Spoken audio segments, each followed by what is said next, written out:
Estamos começando mais um programa, Diálogos, da UNB TV, em que hoje o convidado é Matheus Neves, um mestre em Psicologia Clínica e Cultura, psicólogo e egresso também do programa.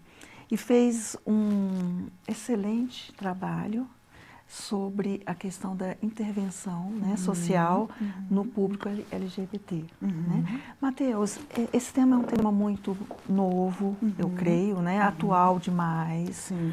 E ainda mais no nosso país, que a gente vê tudo isso que está acontecendo em relação à violência, esse público. Como é que foi o seu interesse por esse tema? Como surgiu? Esse tema, eu percebo ele hoje como as intervenções psicossociais como algo muito necessário, né? Primeiro pelo momento de vida que estamos hoje enfrentando no país e, ao mesmo tempo, compreendendo as intervenções como um dispositivo da população e para a população. Eu entrei em contato com essas intervenções nos estágios durante a minha graduação em serviços socioassistenciais aqui do distrito, né? Como acho que as pessoas conhecem, a Defensoria Pública, o CRAS, o CREAS da Diversidade, o CAPS. Então, já existiam, né, serviços que desenvolviam essas intervenções. A minha inserção, né, inicial por onde eu entrei foi na prática dessas intervenções, né? O que seriam, como elas se realizam. E assim, eu vi que sua pesquisa também foi muito empírica, né? Você trabalhou muito mesmo na prática com esses grupos. E o que é que você percebeu, né, a mais? O que essa pesquisa trouxe de benefício, né, para eles? Na minha pesquisa, eu busco fazer um mapeamento sobre as necessidades que as pessoas LGBTI encontram atualmente e como elas podem ser sanadas pelos serviços aqui do Distrito Federal. Na minha pesquisa, num primeiro momento, a gente fez uma avaliação de necessidades. Quando a gente vai propor uma intervenção ou a gente quer propor uma mudança em algo, a gente tem que pensar um objetivo, né? Como que a gente pode transformar, alterar esse cenário. Quando me peguei pensando nessa pergunta para o mestrado, eu pensei, tá, mas o que eu estou considerando como necessidade ou o que eu estou considerando como um problema para essa população? São só hipóteses que eu tenho? São só achismos? Como que eu posso aprofundar a descrição dessas demandas? Então, no primeiro momento da pesquisa, a gente fez esse trabalho de sondar a partir dessas narrativas e pelas revisões da literatura, né, as leituras de outros artigos e de trabalhos, o que é descrito como problemas das pessoas LGBTI, né? Hoje, ainda mais aqui em Brasília, que é o cenário ao qual eu foquei. Essa foi uma das partes, né? Compreender primeiro o que eu estou chamando de problema. Isso compreendendo que as intervenções, elas buscam trabalhar ou lidar, né, com problemas que sejam ou socialmente percebidos, né? Ou problemas que são levantados por outras pesquisas. Seria algo nesse sentido. Quais as maiores necessidades que você percebeu desse público, né, a partir dessa pesquisa? Algo que eu acho que é bem interessante, que por vezes não é muito pensado em algumas intervenções, é que a família é o primeiro núcleo de sofrimento e de opressão para as pessoas LGBTI+. Se a gente compreende, a gente hoje já dialoga sobre homofobia, violência de gênero e essas questões, a gente precisa também compreender aonde ela se inicia. Eu pude perceber que a família serve e serviu como um primeiro ponto de opressão para essas pessoas. Algo que eu também percebi nesses dados da pesquisa é que a família também pode servir ao mesmo tempo como uma estrutura de fortalecimento e de proteção das pessoas LGBTI. Isso me fez pensar que nos projetos de intervenção, onde a gente consiga acessar ou promover transformações, a gente precisa levar em consideração as relações familiares que essa pessoa tem, né? Pensando que um objetivo de uma intervenção com pessoas LGBTI, como essas relações familiares impactam os desdobramentos e como elas se relacionam com o objetivo das intervenções, né? Se hoje eu estou querendo lidar com homofobia, existem várias formas de lidar com homofobia. Eu posso trabalhar, por exemplo, a questão da sensibilização, né? Pessoas que não compreendem muito o que é ser e estar gay ou lésbica, bissexual, transexual. Quebrar esses mitos, por exemplo, é uma forma de trabalhar a redução da homofobia. Então, as intervenções, e nesse sentido, né, com a sua pergunta, a gente sempre tenta trabalhar, e na minha pesquisa isso vem muito aliado, a prevenção e a promoção de saúde dentro dessas intervenções. Sim. Existem várias etapas diferentes e formatos diferentes de se lidar com um problema, né? Que aqui, por exemplo, seria a homofobia, que é o que a gente está considerando. Esse foi um dos fatores que eu acho que me chamou a atenção, compreender a família como esse espaço que, ao mesmo tempo, acolhe, protege, fornece segurança e estrutura para um desenvolvimento, mas, ao mesmo tempo, ele é aquele primeiro núcleo que incide ou na violência, ou nessa desconexão com o mundo, ou no sentido de fazer com que essa pessoa tenha menos desejo de socialização, receio de se abrir, são algumas consequências que a gente percebe. Nessa intervenção, ela era só dirigida para os grupos ou também para a família? Já que você está falando, né, que é ainda a importância, né, desse primeiro núcleo, vocês trabalhavam também a família? Esses dados que a gente pegou, a gente levantou eles com um grupo focal na perspectiva dialógica narrativa, né, com pessoas LGBTI+, que eram acima de 18 anos e eram atendidas por serviços aqui no Distrito Federal, né, esses socioassistenciais. Ao mesmo tempo, foi feita uma pesquisa com trabalhadores aqui dos serviços do Distrito Federal, trabalhadores que atuassem diretamente ou com projetos ou com atendimentos que fossem direcionados a essa população, né? Serviços de abordagem social para pessoas LGBT em situação de rua, o CREAS da diversidade, que é um dispositivo aqui do Distrito Federal e que ele é referência nacional, né? O CREAS, para quem não sabe, é o Centro de Referência especializado em assistência social. Toda região administrativa precisa de um CREAS. O CAPS também fazia algumas atividades específicas, né? Então, a gente fez um mapeamento de como aconteciam esses atendimentos e o que havia de comum ou não. Aí você perguntou, né?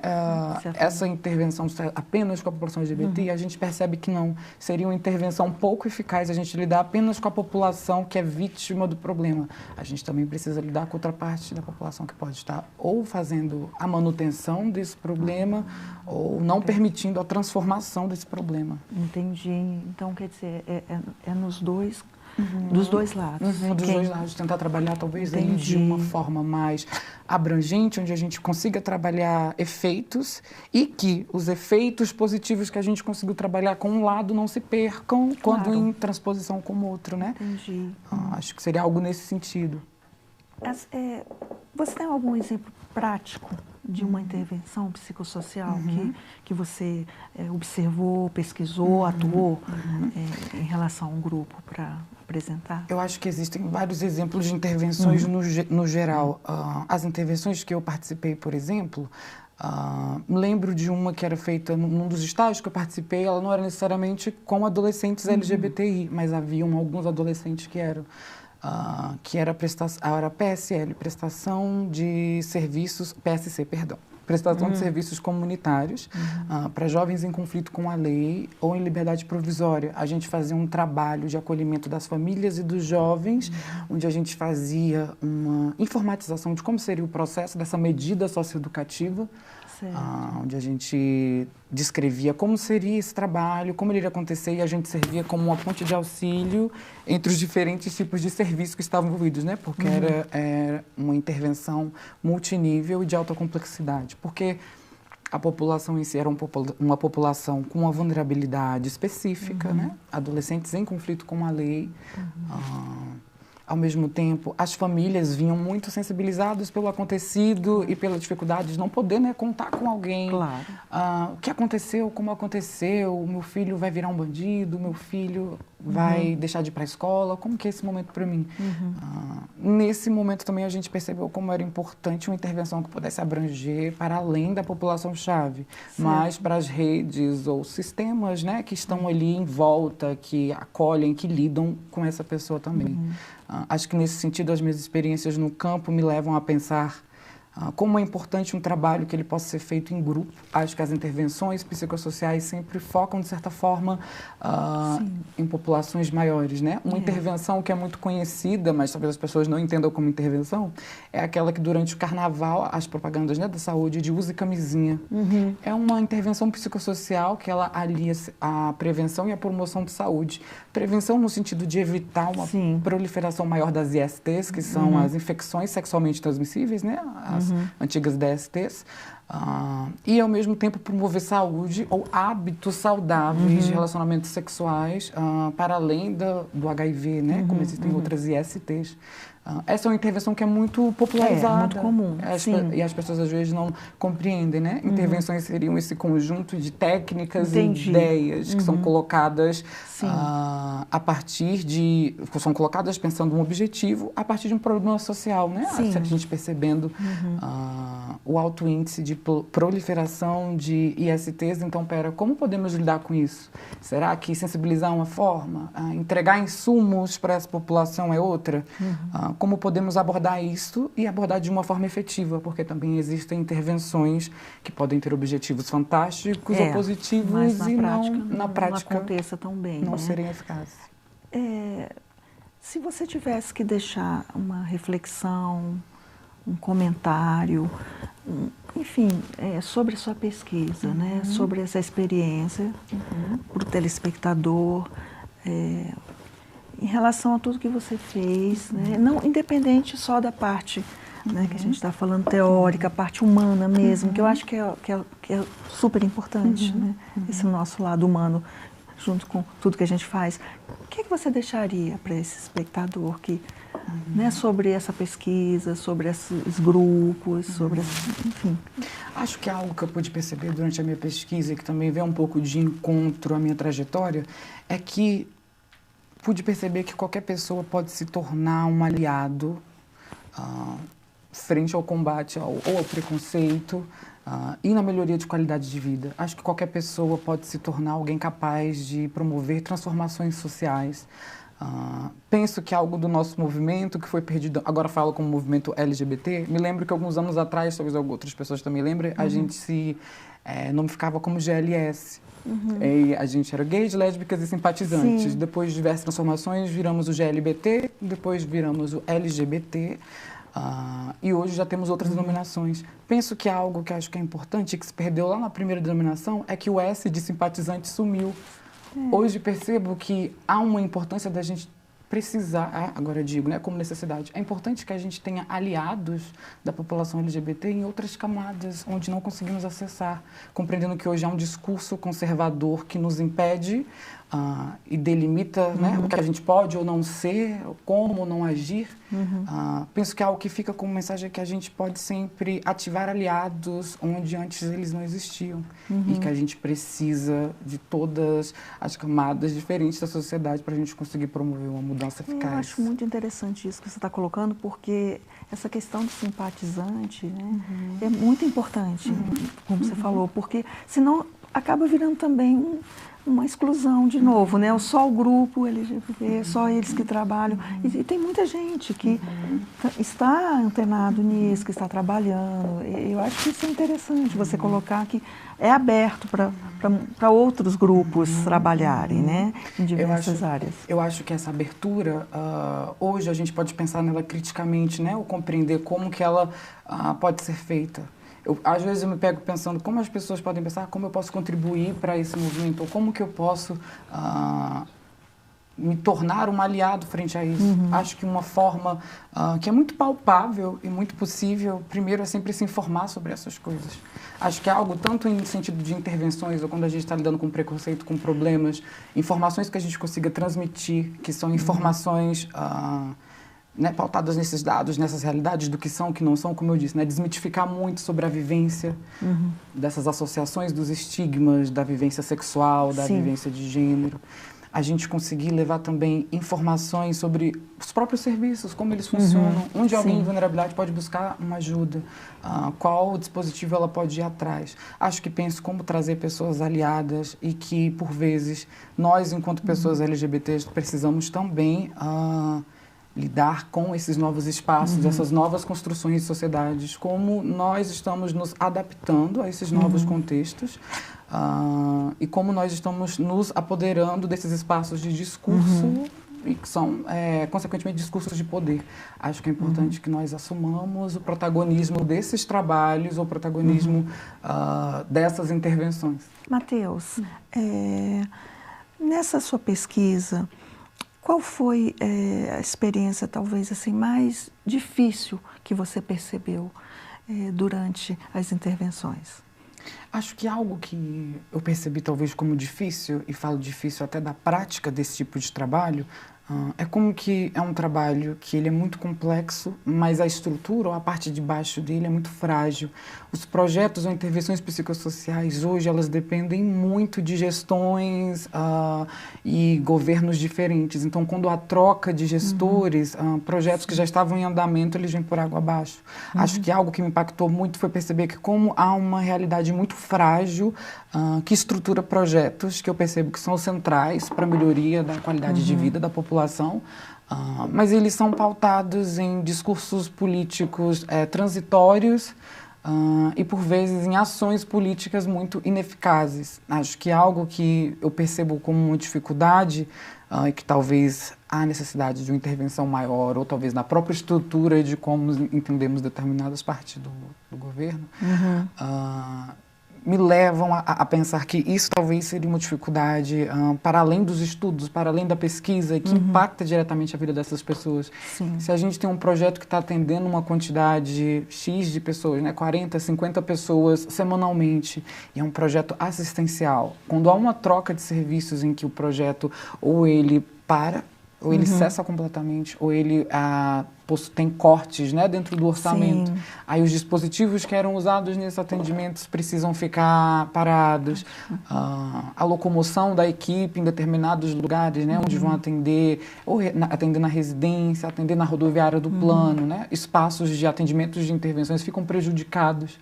Acho que encarar essa realidade me fez pensar um pouco como que o nosso processo de promover a transformação. E eu entendo a transformação, a intervenção psicossocial como uma ferramenta de transformação social.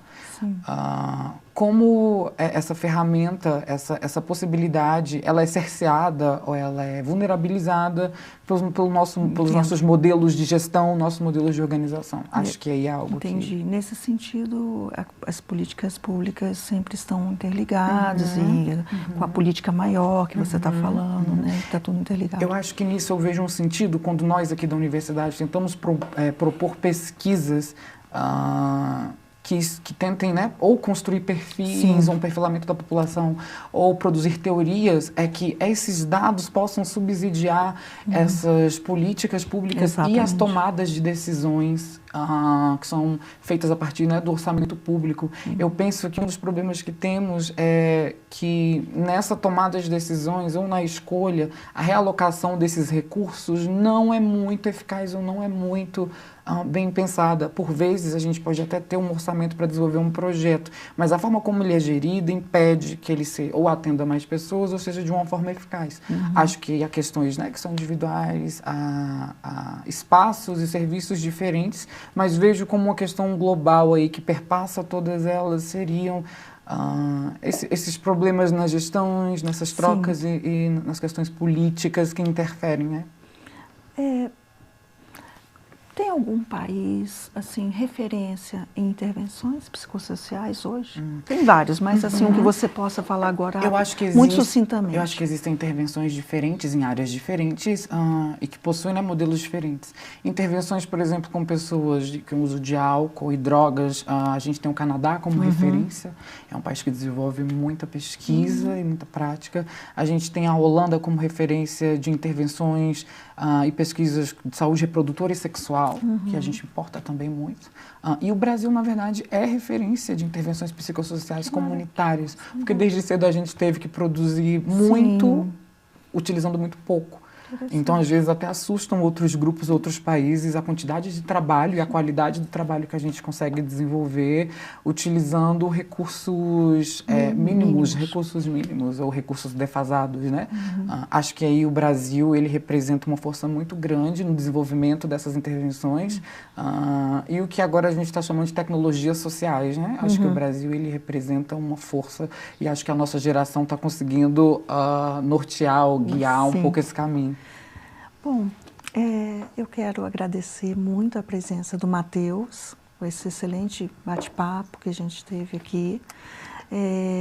E a gente está finalizando mais um programa Diálogos da UNB TV e segue a programação.